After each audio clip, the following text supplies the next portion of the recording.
Yeah. Push it off to the next guy. Oh my golly. Watch this. See? WD-40. Nope.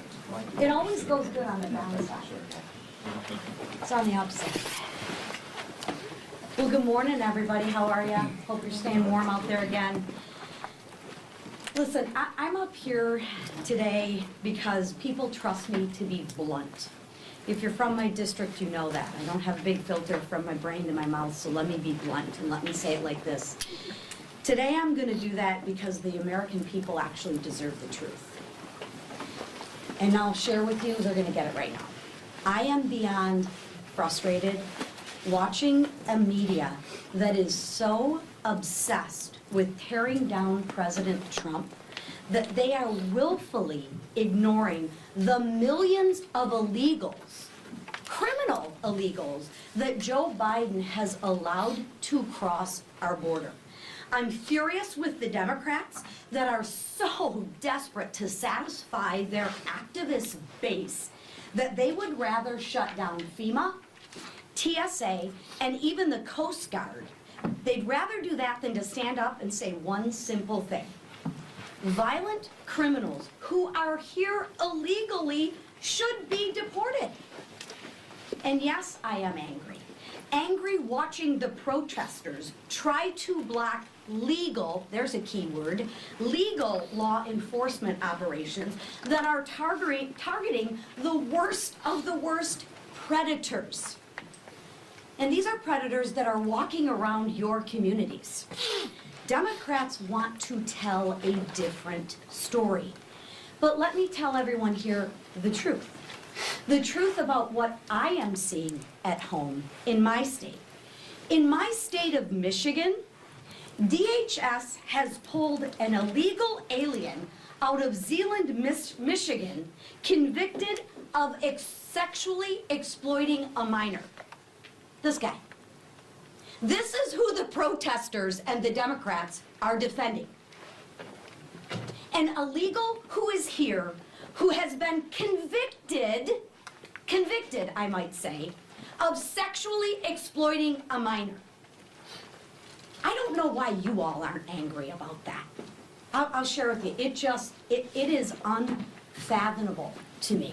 In Grand Rapids, they got a guy convicted of larceny and sexual assault.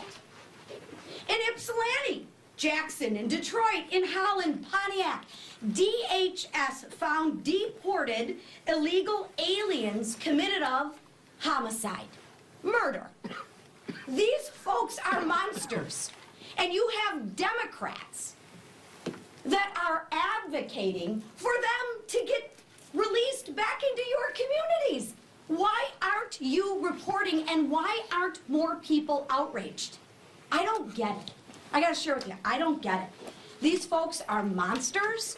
They're criminals. They murder. They sexually assault young women, minors. And you know what the Democrats want to do? Let's release them into your communities. And let's celebrate the criminals.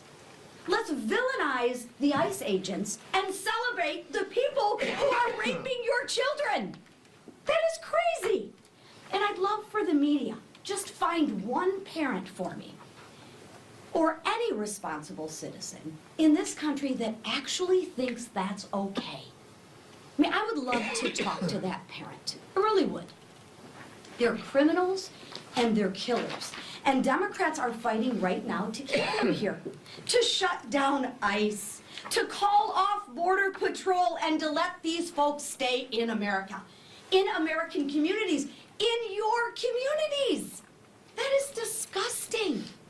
What is wrong with these people?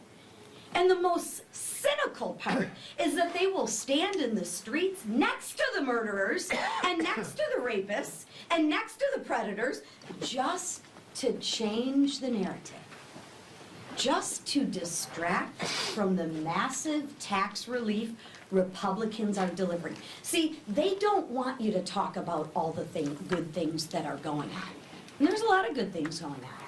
So the second half of what I'm going to talk about is I'm not going to take the bait. we are going to talk about all the good things that are going on. And I'm going to keep the focus where it belongs, not on the noise, but on the real Americans whose lives are better because of policies Republicans passed and policies every single Democrat voted against. And I want to start with the words of a son talking about his mom. He wrote this. He said, "I just finished my mom's taxes. She's a widow up in Rhode Island working as a crossing guard for local school kids. She relies on Social Security and a tiny pension from his late father. The $6,000 senior deduction saved her $1,300 in federal taxes." Now, if you're from Michigan, you've seen this scenario before. It's cold, you get your winter coat out, you stick your hand in your pocket, you find 20 bucks and you're excited. You're like, okay, cool, this is gonna be a good day. Imagine finding an extra $1,300 in that coat pocket. That's what happened.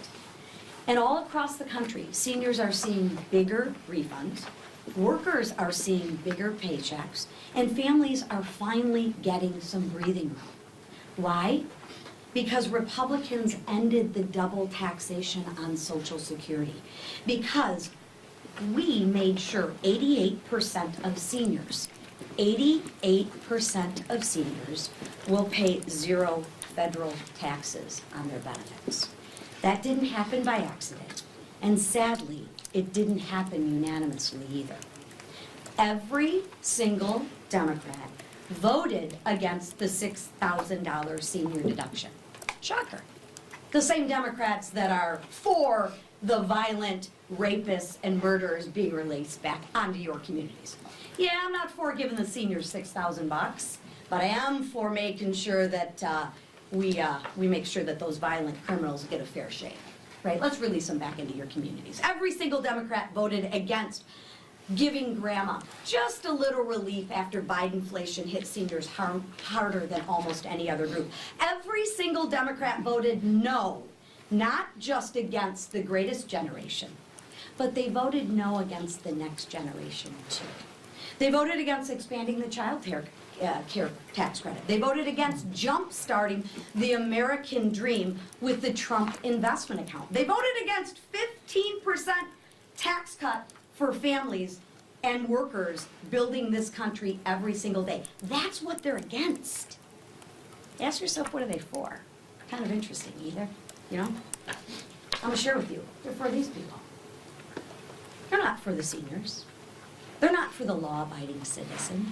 They're for these people. These are the people who they protest against. Isn't this great? That's who the Democrats are. I wonder what they have to say about that. Republicans, though, we chose a different path. We made a promise to deliver real economic relief, and we're doing it. And we're doing it this week, I want to highlight, for the seniors, and for every family, and for every worker at every stage of life. That's what governing looks like for American, legal American citizens. And that's what our leadership team is delivering. And with that, to talk more about it, because he has one of the highest population of seniors in his state, is a friend of mine, Mr. Herodopoulos.